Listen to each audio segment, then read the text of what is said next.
सभी को बहुत बहुत साधुवाद। एक वाक्य मैं बता रहा हूँ तथागत बुद्ध के माध्यम से और गाथाओं के माध्यम से। तो एक बार सावर्थी में भगवान बुद्ध विराजमान थे। उनके बहुत सारे जो प्रतिष्ठित भिक्षु थे, जिनमें सारिपुत्र थे, महामौगल्य, कात्यायन और महानाम और बहुत सारे इसी तरह के बहुत और वरिष्ठ भिक्षु थे। लगभग सभी वहाँ पर उपस्थित थे। कार्तिक पूर्णिमा से एक माह पहले ये घटना है। उस वक्त भी चांदनी रात थी, बरसात समाप्त हो चुकी थी। तो वहाँ पर विचरण कर रहे थे, विहार कर रहे थे। तो तथागत बुद्ध ने परिषद बैठी हुई थी, भिक्षु संघ बिल्कुल शांत शून्य, जिसको बोलते हैं पिट ऑफ साइलेंस, उस तरह से बैठा हुआ था।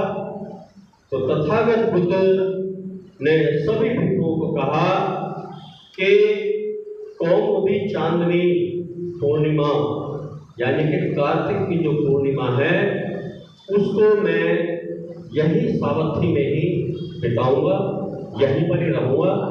और ये जो घटना है ये कुंभाराम विहार की है, जो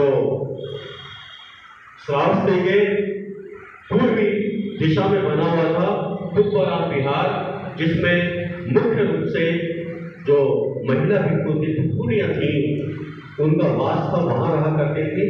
और जो भिक्षु थे वो जेठवनाराम में रहा करते थे।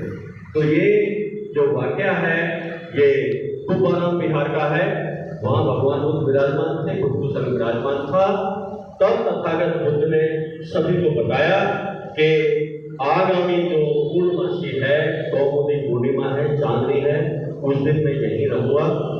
तो जब ये बात सब चारों तरफ ये फैलने लगी तो जगह जगह के नाना प्रकार के और बहुत बहुत सारे दूर दराज से सैकड़ों और हजारों मील से जब ये बात पहुंची तो वहाँ के जो भिक्षु हैं वो सब श्रावस्ती में आने शुरू हो गए।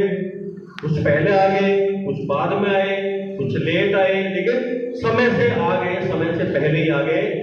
तो वहाँ के जो जितने भी वरिष्ठ भिक्षु थे वो सभी जो जूनियर भिक्षु थे, सीखने वाले थे, श्रवण थे, सभी को कोई 10 को, कोई 20 को, कोई 40 को, कोई 50 को शिक्षा पर जो ज्ञान है, तथागत बुद्ध का जो मार्ग है वो बताने का कार्य कर रहा था।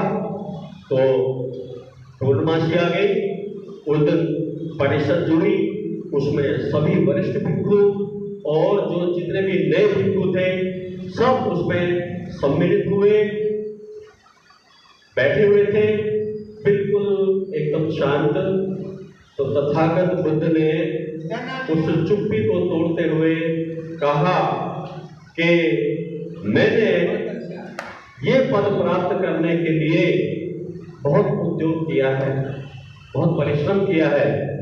आप लोगों को भी इस मार्ग पर चलने के लिए, जो अभी तक वहां नहीं पहुंच पाए हैं, जो अरहत नहीं हो पाए हैं, जो अनागामी नहीं हो पाए हैं, जो सक्रोदागामी नहीं हो पाए हैं और जो श्रोतापन्न भी नहीं हुए हैं, उन्हें उद्योग करने की आवश्यकता है, उन्हें उद्योग करना चाहिए। तो तथागत बुद्ध ने सभी का मार्गदर्शन किया और बहुत सारी जो धर्म की बातें हैं वो बदलाई कि किस तरह से आप ये सब कुछ कर सकते हैं। तो उन्होंने विपश्यना को मुख्य रूप से बताया आनापान सती के बारे में। ये आनापान सती सूत्र है मध्यम निकाय के अंदर, उसी की ये बातें निहित हैं, उसी के माध्यम से मैं बता रहा हूँ।